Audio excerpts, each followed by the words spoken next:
Hey everyone, it's Matt. The question of the day, which will you receive first? Your $1,400 stimulus check or your free federal mask? Have you heard about this? This is not a joke. But anyway, let's get into the video and talk about stimulus. But hey, if you're new here, welcome. My name is Matt. My dedication is to be back every single day as your daily advocate. So if you haven't done so already, make sure to hit that subscribe button right down below the video. Thank you. I really do appreciate it. And if you're returning, welcome back. It's so nice to see you. I really do appreciate your continued support here on the channel. Thank you so much. And if you haven't done so, make sure to share the videos with your friends, family, and social media so we can help out as many people as we possibly can. Thank you once again. All right, so let's take just a second and talk about this. Have you heard about this? They are considering sending out a free mask to every American. Can you believe that? I guess my question is, if you guys are going to send out a mask to every American, why haven't some people received their stimulus checks yet, right? I mean, if they can send out masks to every person, there should be no excuse that they can't send out a check and get it to every person in America right away, right? There's still millions of people that haven't received their checks yet. So I feel like if you want to send me a mask, please go ahead, send me a mask. But you know what? Send a check along with it, right? Same time, check, mask. We got it all. So this is a real thing. It is not a joke. So anyway, let's talk about stimulus for a second. Well, more than a second, the rest of the video. All right, so there's a survey that was conducted, and I think this is kind of interesting. Let's take a minute and talk about this survey. It was released yesterday, late afternoon, and I think this is kind of interesting. So this survey was conducted in late January, and what they found is they asked people about the stimulus checks, the $1,400, and Biden's $1.9 trillion stimulus plan. And here's what we found in this survey. They surveyed about 1,800 people. And in the survey, they found that 68% of respondents were in support of Joe Biden's $1.9 trillion stimulus plan. Of that, 37% of those respondents were Republicans in support. 97% of those respondents were Democrats in support of the plan. At the same time, one of the other questions in the survey was asking them about boosting the stimulus checks up to $1,400. What we found is that 64% of those respondents to that question were Republicans in support of boosting the stimulus checks to $1,400, while at the same time, 90% of respondents for that question, raising the stimulus checks to $1,400, were Democrats. So what we can see is there's a lot of support actually for raising the stimulus checks to $1,400. Not as much support for the $1.9 trillion package, but there is a lot of bipartisan support across the board, as you can see from those numbers, that a lot of people do support the $1,400 stimulus check. So that's pretty good stuff. At the same time, if you didn't check out my video from yesterday, check that one out. It was yesterday afternoon, but we do have confirmation from Joe Biden that the stimulus checks will be $1,400. Remember, we had that consideration of $1,000 stimulus checks? Well, that's not a consideration anymore. Joe Biden was out yesterday saying, yep, it's going to be $1,400. We need to follow through and maintain our promise to the American people and follow through with the $1,400 stimulus check. So it's nice that we finally have some clarity on how much is it going to be. Well, it's $1,400. That's what they are saying right now. So now we need to know when are we going to get this thing, right? We want to know, when is it going to hit our account? When are we going to get this thing in our mailbox? So that brings us to the next point, and that is yesterday, the House voted and they passed the budget resolution. Remember, this is the first step in the budget reconciliation.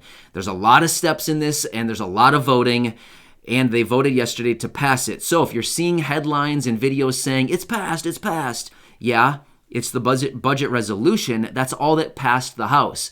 There's a lot more steps to go. So unfortunately, there's a lot more to go, but that's step one. So that's good. Now it goes on to the Senate.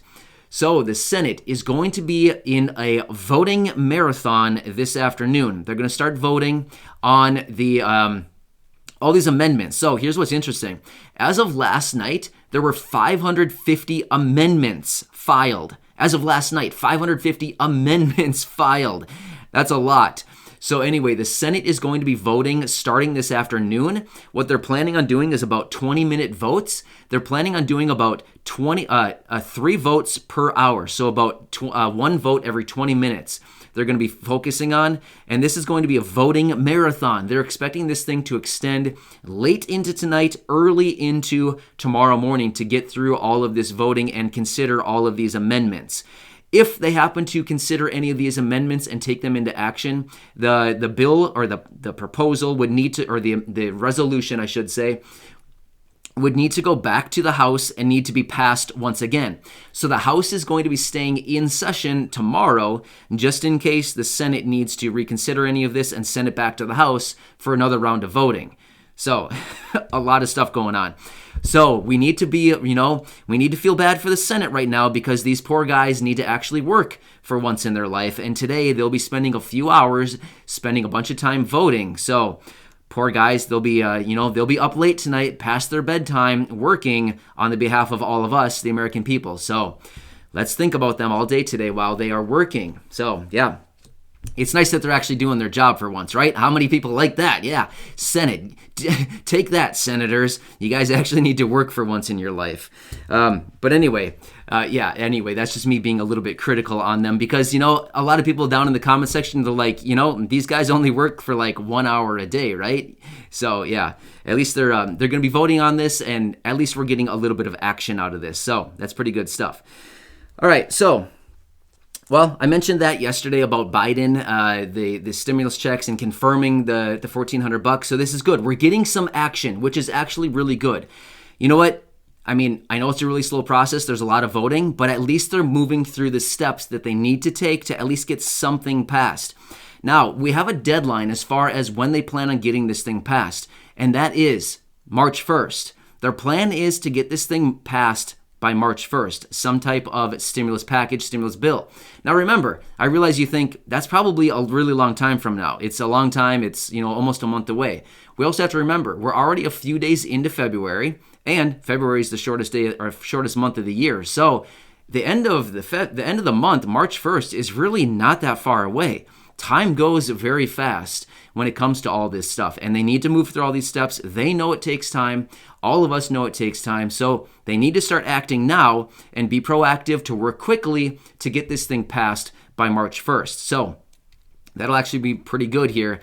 We should be getting a lot more resolution on all of this here over the coming days. There's also people saying, yeah, we're still going to get bipartisan support on this. I don't know if they actually are, if they're being honest about that and they think that they actually are going to get bipartisan support, or if the people that are saying this are just delusional and don't have any clue of what's going on. But as of right now, it does not look like the $1.9 trillion package is getting bipartisan support. They're moving forward with budget reconciliation simply because that's what they need to do in order to get this thing passed, right? We've talked about that before. So it's good. We're getting a little bit more clarity, which is the ultimate goal here, right? We need clarity, and we need to know when this thing is going to be passed and when those checks will start hitting accounts and mailboxes. All right, at the same time, one more really quick point, and then I will let you go, and that is this morning, the jobless claims numbers were released. This happens every Thursday morning. I always like to bring you this number just because it's something we like to keep an eye on, and it was a little bit lower at 779,000. Now, many people are celebrating, wow, this is a great number. But we have to remember, this is 779,000 new people that applied for unemployment benefits last week. Does that sound like a good number? Does that sound like a healthy economy? 779,000 people in 1 week applied for unemployment benefits. By the way, that number is higher than any number in the Great Depression or the financial crisis back in like 2008. This number is higher than the highest number back in the depths of that crisis about 12 years ago, 13 years ago. So, I don't know. It's just very interesting to take into perspective. So anyway, that number was out today. That's a lot of people that unfortunately are losing their jobs and looking for unemployment benefits. So, I'll be back later this afternoon with another update. I'll keep you posted. The Senate will be busy this afternoon voting on all of this, and hopefully they can get something done here. So anyway, have a nice afternoon, stay safe, and just remember, I'm always your daily advocate. I'm always here for you. Thanks so much, everybody. I really do appreciate you. Make sure to share the videos here on the channel with your friends, family, and social media, and make sure to hit that subscribe button. Thanks again. I'll see you later. Thanks, everybody.